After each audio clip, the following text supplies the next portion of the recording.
¿Cómo te llamas? Jorge. ¿Qué pasó en 3 días para que precises confesión? San Francesco de Asís. Quiero que lo tenga vos. Me sorprendió su belleza. No podía rezar. Dios te va a decir qué es lo que quieres de vos. Teología, latín, más teología. ¿Qué tiene de malo que sea cura? ¿Qué tiene de bueno que sea cura? Usted es Bergoglio, el arzobispo de Buenos Aires. Esta ciudad vanidosa y pecadora necesita llorar. Me lo saqué, padre. Me lo saqué. Mi pueblo es pobre y yo soy uno de ustedes. La factura de las vestiduras de arzobispo. Esto es una locura. No, voy a usar las de Cuarrachino. Pero le van a quedar enormes, padre. Yo te felicito, Jorge. Este tipo sabe lo que quiere.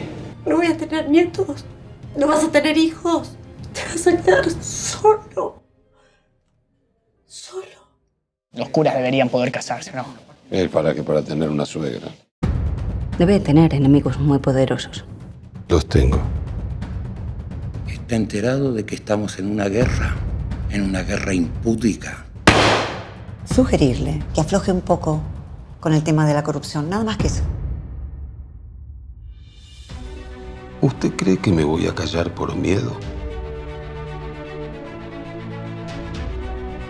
¿De dónde ha sacado el disparate de que puede ganar Bergoglio?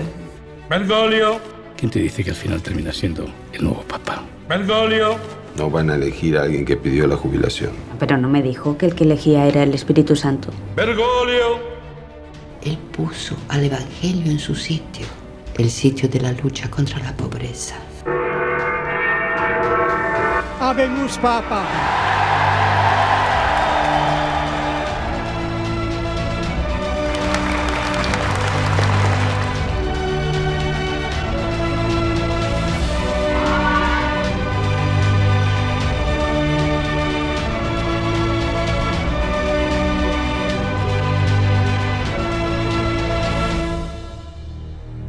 Y pedirles que recen por mí.